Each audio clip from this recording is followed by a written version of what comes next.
Je pense que vous voyez à peu près tous la taille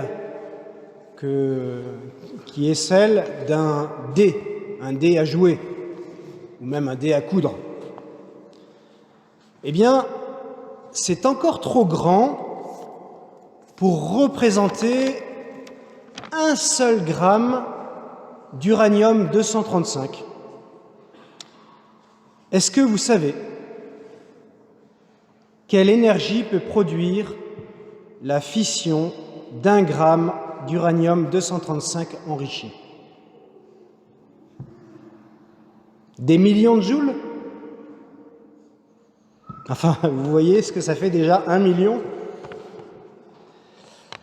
Eh bien, un seul gramme d'uranium-235 enrichi produit à lui seul, mais ça vous le saviez, 72,6 milliards de joules. Alors pour ceux qui ne sauraient pas trop à quoi ça représente, ce que ça représente, c'est-à-dire l'équivalent de la consommation moyenne d'énergie de presque 1000 personnes pendant un an. 1000 personnes pendant un an. Cet exemple de la physique peut nous faire comprendre un peu mieux la logique du Dieu d'amour qui va comme enrichir une toute petite part de l'humanité, un petit peuple, pour bientôt permettre un embrasement général pour le salut au moyen de l'Église. Le philosophe Nietzsche, que certains ici connaissent, le philosophe Nietzsche a fait une critique acerbe des chrétiens, dont il s'est beaucoup moqué. Il a bien repéré la quantité négligeable de départ, mais il a été incapable de saisir l'intention de Dieu de faire produire une incroyable énergie d'amour à partir d'un petit rien insignifiant. Il pensait que les chrétiens étaient tous des femmelettes, des faibles, qui utilisaient le concept d'amour pour justifier leur faiblesse indépassable. En un mot, peut-être comme certains de nos contemporains, Nietzsche n'a jamais compris la réalité de l'Église. Capable de donner le salut et la sainteté malgré une quantité négligeable au départ. Je crois que l'exemple de l'uranium-235 nous permet de mieux comprendre ce que Dieu veut nous dire au travers des textes que nous avons reçus ce matin. Nous avons entendu le prophète Sophonie nous dire « Je laisserai chez toi un peuple pauvre et petit. Il prendra pour abri le nom du Seigneur. Ce reste d'Israël ne commettra plus d'injustice. Ils ne diront plus de mensonges, dans leur bouche plus de langage trompeur. Mais ils pourront paître et se reposer. Nul ne viendra les effrayer. » Ça, c'est de l'uranium enrichi. Et puis saint Paul, ce qu'il y a de faible dans le monde, voilà ce que Dieu a choisi pour couvrir de confusion ce qui est fort, ce qui est d'origine modeste, méprisé dans le monde, ce qui n'est pas, voilà ce que Dieu a choisi pour réduire à rien ce qui est. Ça, c'est encore de l'uranium enrichi. Et les béatitudes que nous avons entendues dans l'Évangile sont encore de l'uranium enrichi.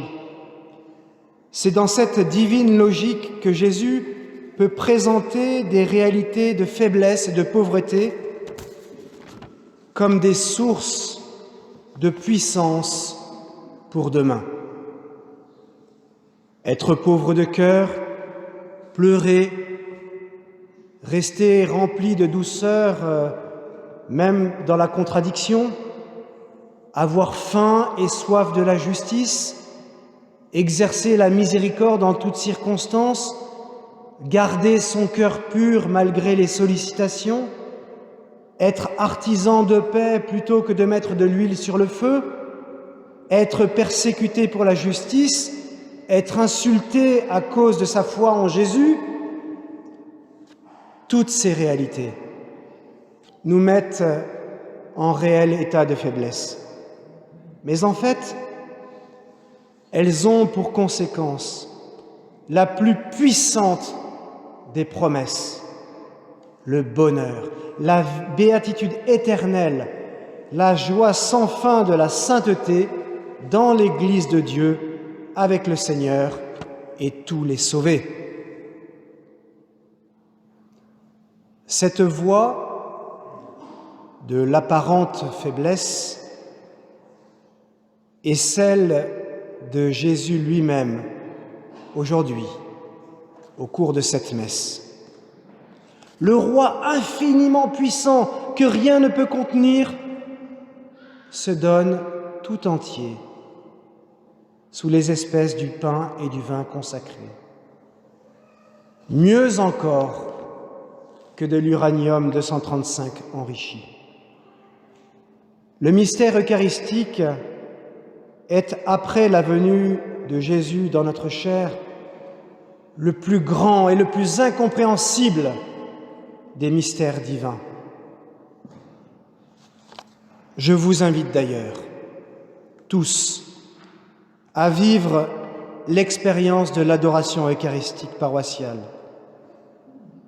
qui vous permettra, à l'occasion d'une heure fidèlement arrachée à votre emploi du temps de ministre chaque semaine, de mesurer l'extraordinaire miracle de la présence de Jésus, circonscrite à ce qui nous semble être du pain.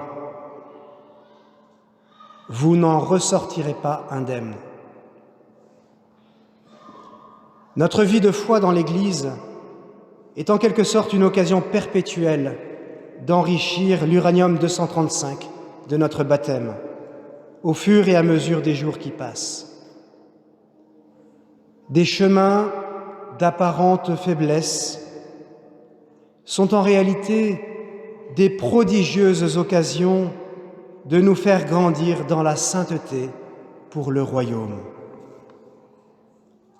Ici, cela va être une petite victoire sur son caractère. Là, une gentillesse qui nous coûte un peu mais qui va faire plaisir à l'autre. Là encore, une paire de chaussettes qu'on va ranger sans qu'on nous le demande. Finalement, la vie est pour nous, chrétiens, l'occasion d'un long, patient et puissant enrichissement de l'uranium 235 baptismal, appelé à produire dans l'Église la plus gigantesque des explosions de joie éternelle, le salut. Alors, comme la conversion dont nous parlions la semaine dernière, l'enrichissement quotidien, c'est peut-être un détail pour vous, mais pour Dieu, ça veut dire beaucoup. Amen.